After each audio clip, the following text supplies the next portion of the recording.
You see how grey it is. And this was a little tinged with pinkish, reddish, like it is over there now. But the sun has already risen and is trying to penetrate through the haze. You can see the disk now, just over the Golan, but it's hard to tell where the Golan is. So there we have the light battling with all the haze, all the unclarity. And no matter how powerful the sun is, that haze is blocking it.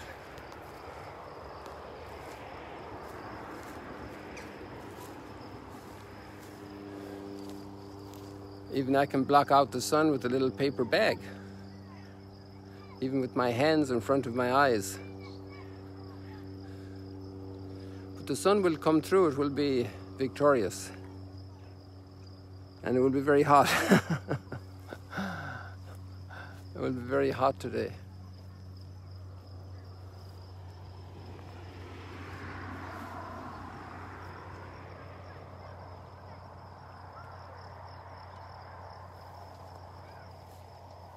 And that's a little bit like what's happening in the readings today when we look back in history and the memories we have of today. You remember how Jesus said the kingdom of heaven is like dough and like leaven that a woman mixes in with the dough until it leavens everything. So it takes a while for the leaven to process through the dough. I'm not sure if it takes about a half an hour. It depends on what type of pastries or cakes or bread that you're doing. But it takes time. And the gospel takes time to transform our lives as it does to transform society. Because at the end of the day, society is constituted by us.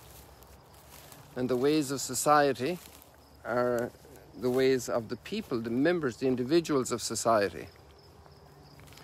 And sometimes philosophies express it and different cultural realities express it.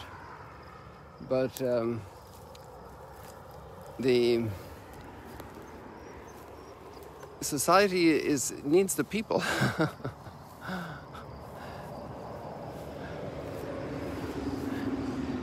And so we have major issues in society, and the readings today touch on marriage from two different angles. And one of them is preparing for marriage in the first reading. And the second one is teaching us a lot about the kingdom through marriage. The kingdom of heaven is like a wedding feast.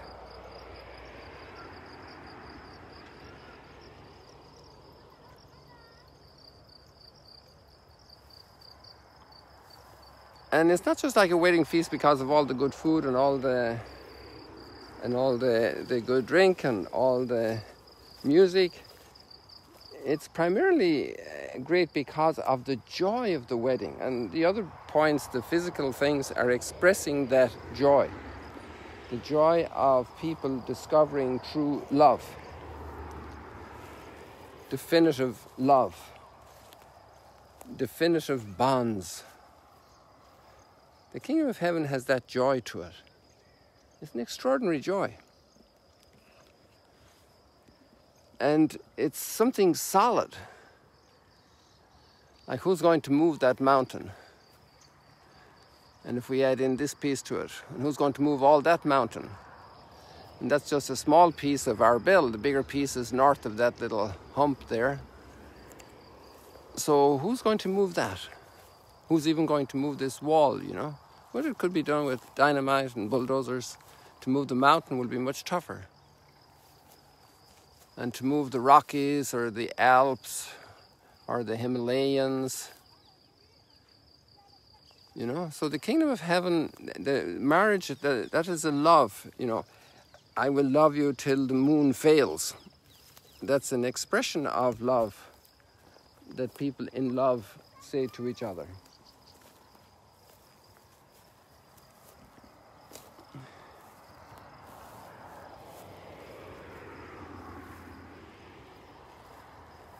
So there's a great teaching in the experience of the joy of marriage, of that fulfillment of love, that fulfillment of lasting relationship, of mutual knowledge and appreciation. And this way, all of Scripture, back from, well, you could say the creation of Adam and Eve, because this was the crowning of creation, this relationship. And if you want to do one big wild sweep, we go to the marriage feast of the Lamb, which is just a continuation of Jesus' teaching of the wedding feast. The kingdom of heaven is like a wedding feast. And God espouses his people. And this theme is very strong in the prophet Hosea. It's definitely a most valid reading of the Song of Songs. That's a look from the human side, looking for the love of our souls, who eventually really is only God. Only in God can my soul be at rest. And the light comes through the haze of our culture, and the cultures change, and different cultures have developed over time. And we can think of all the different civilizations and the way they celebrated marriage. And concretely, Paul is speaking in the context of the Eastern Roman Empire, which probably didn't vary much from the Western Roman Empire at the time, although I wouldn't speak too strongly on that since I haven't studied that so much. But he's speaking there about the way marriage is experienced. Let's say he was a lot in Greece and in Rome. Well, I guess the whole scenario. And he addressed a very practical question about choosing a wife.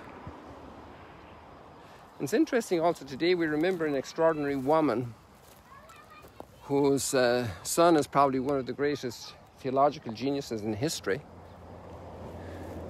He wrestled with some of the major themes and actually shaped how they are still articulated today in theology, especially the teaching of the Blessed Trinity. And we will have him tomorrow, Augustine. So before we have a star like Augustine or Olympic medalist or a great violinist or a great thinker, a great leader, a great organizer, they all have mom and dad, you know. But in this case, the mother was given in marriage. That was Roman culture at the time. And she had been very devout as a child, as a girl, as a young woman, and then she was given in marriage. And she was given in marriage to a pagan, and she was a very devout Christian. So this is also very interesting how, you know, the circumstances of the time, the kingdom of heaven is like leaven. So she went into her marriage with all the goodness of Christianity, and in one day her husband won't be changed from his pagan ways. He was probably a respectable man in society, certain level. It's clear that Augustine had extraordinary gifts. I'm sure his dad had a lot to do with that as well as his mom. So from a human point of view, his training, his education, the brilliance of his mind, you know, it's lovely here to see so many little children and how the parents are prompting them and encouraging them and waking them up to life. I see the parents taking their children around on their shoulder, showing them the buffet at the meals and explaining the different foods and asking them what they would like. They're waking up their children to life.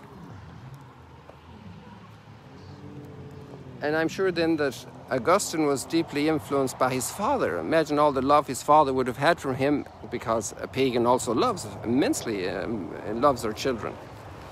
I would even go so far as to say that criminals love their children. Many criminals take great care of their children, even while they're doing horrible things to the children of others. even in our society today. We have a very civilized society.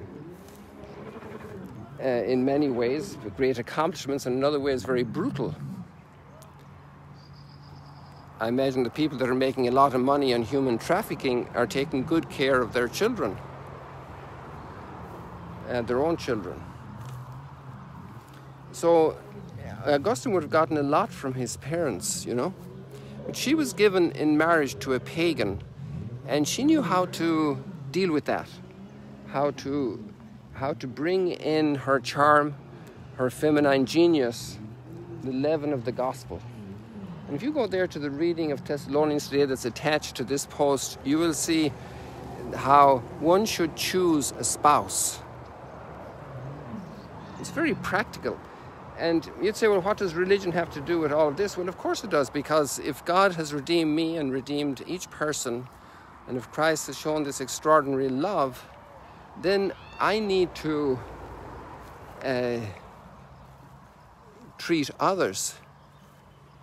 I can't be a believer in God and a disciple and that not affecting my whole life.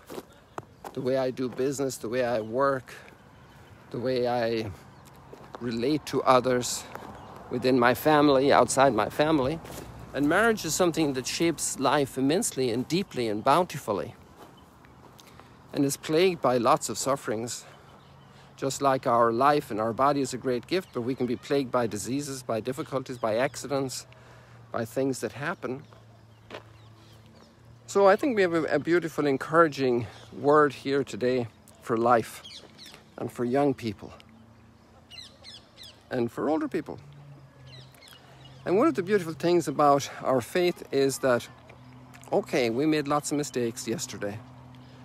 Today is a new day, and we can open up a new path of light in our life. And we can start out again with new energy and with great confidence in God's providence.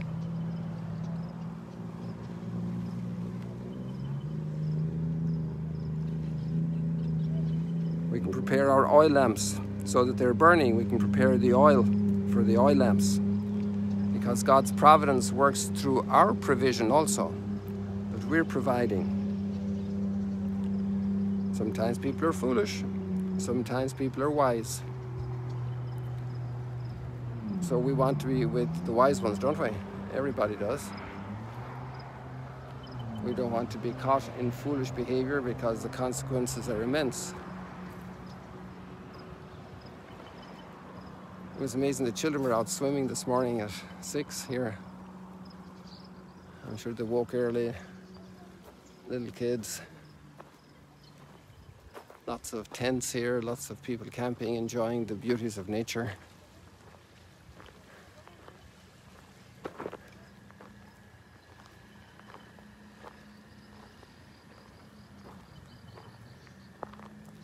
Rejoice in the Lord, you just. And we could say this about Monica, because she accepted a lot. The gospel didn't change the way of marriage right away, and the way of life, not even our own lives. God has immense patience with us.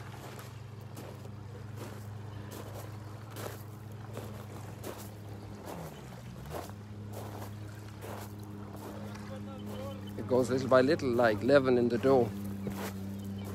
And so actually Monica had a joy of seeing her husband baptized about a year before he died. So her life was not just a life of prayer for her son, also her husband accepted the fullness of the gift of Jesus. This is very, very beautiful, very consoling.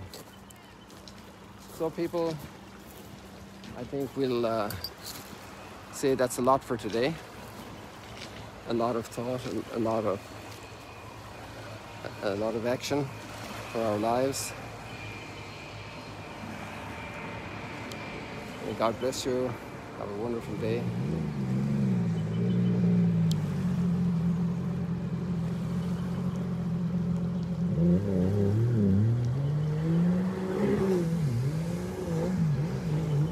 There's a little show for you guys.